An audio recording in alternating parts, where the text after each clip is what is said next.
Imaginez une substance cachée au cœur de notre quotidien. Un invité chimique si résistant, si tenace, qu'il est devenu quasi indestructible. Et cet invité, il a infiltré nos vies, souvent sans qu'on le sache. Voilà la question qui nous amène aujourd'hui. Et si ce polluant, presque impossible à éliminer, s'accumulait non seulement dans notre environnement, mais aussi à l'intérieur même de notre corps? Alors, c'est parti, plongeons ensemble dans ce dossier pour découvrir ce que sont exactement ces fameux polluants éternels et comment ils ont réussi à devenir aussi omniprésents. Pour comprendre leur succès, il faut voir leur super pouvoir. Ce sont des molécules qui résistent à tout, à la chaleur, à l'eau, aux graisses, et surtout, elles ne se dégradent quasiment jamais. C'est cette force incroyable qui les a rendues si précieuses pour l'industrie, qui est aussi la source de leur dangerosité. Bon, il est temps de mettre un nom sur ce coupable. Découvrons l'identité de ce polluant et d'où lui vient cette incroyable, cette redoutable persistance. Les voici, les PFAS. Derrière cet acronyme se cache une immense famille de produits chimiques de synthèse. On en compte plus de 4000. Ce n'est donc pas un seul composé, mais bien toute une armée de molécules créées par l'homme. Mais quel est leur secret? Tout tient dans leur architecture moléculaire. Au cœur de leur structure, il y a la liaison carbone-fluor. En chimie, c'est un peu l'équivalent d'un canin indestructible. C'est l'une des liaisons les plus solides qui existent, et c'est ça qui les rend incassables et leur a valu ce surnom de polluant éternel. Et dans la vie de tous les jours, ça donne quoi? Eh bien de la poêle anti-adhésive pour les œufs du matin au canapé traité anti-taches. En passant par notre veste imperméable ou même la boîte à pizza, les PFS sont littéralement partout autour de nous. Maintenant qu'on sait où les trouver à l'extérieur, il est temps de les suivre à la trace à l'intérieur de notre organisme. Comment ces molécules voyagent-elles et où est-ce qu'elles finissent par s'installer? Et c'est là un point absolument essentiel. La plupart des polluants connus aiment se cacher dans nos graisses, mais pas les PFS. Non, eux, ils ont leur propre stratégie, un chemin bien à eux, ce qui les rend encore plus insidieux. Voici leur plan de route. Une fois qu'on les ingère via l'eau ou la nourriture, ils ne se baladent pas au hasard. Ils s'accrochent à une protéine majeure de notre sang, l'albumine, qui leur sert en quelque sorte de taxi. Ce taxi les transporte partout dans le corps pour atteindre leur destination finale, nos organes.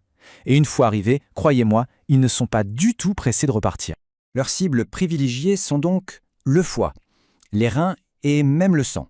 Ils s'installent au cœur de la machinerie, dans nos organes de filtration, nos centres de détoxification. C'est là qu'ils s'accumulent. Regardez bien ce chiffre. 3 à 10 ans. C'est ce qu'on appelle la demi-vie de certains PFS dans notre corps. Qu'est-ce que ça veut dire? Ça veut dire qu'il faut jusqu'à une décennie pour éliminer seulement la moitié de la quantité qu'on a accumulée.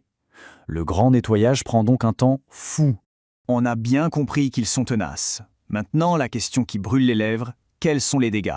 Quelles sont les preuves des dommages que ces squatteurs éternels causent à notre santé? Premier impact majeur, et pas des moindres, notre gestion des graisses. En gros, les PFS sèment la zizanie dans le foie. Ils dérèglent les interrupteurs qui contrôlent notre cholestérol. Le résultat, c'est une augmentation du mauvais cholestérol, le LDL, ce qui, à terme, augmente le risque de maladies cardiovasculaires. Deuxième cible, et c'est l'un des effets les mieux documentés, notre système immunitaire. Les PFS l'affaiblissent. Des études ont montré, par exemple, une moins bonne réponse aux vaccins chez les enfants exposés. Ils peuvent aussi favoriser un état d'inflammation chronique dans le corps. Et le troisième front d'attaque, c'est notre système hormonal. Les PFS sont des perturbateurs endocriniens. En clair, ils se font passer pour nos hormones ou les bloquent, notamment celles de la thyroïde, qui sont vitales pour le métabolisme. Les conséquences sont sérieuses. Baisse de la fertilité, problèmes de développement pour le fœtus. Jusqu'à maintenant, on a parlé de perturbations, de liens, de risques. Mais la science a franchi un cap. Le doute a laissé place à des certitudes et les conclusions des plus grandes organisations de santé mondiale sont tombées. Et les mots sont sans appel. Pour le PFOA, l'un des PFA les plus étudiés, l'agence de l'OMS, spécialisée sur le cancer, a rendu son verdict officiel. Cancérogène pour l'homme. Ce n'est plus une suspicion, c'est une classification. Le risque est avéré. Ce verdict repose sur des preuves solides.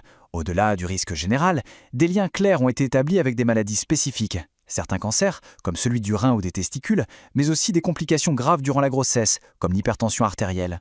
Toute cette histoire soulève une question fondamentale. Face à cet ennemi invisible, quasi éternel, qui s'est invité dans nos vies et nos corps, comment faire?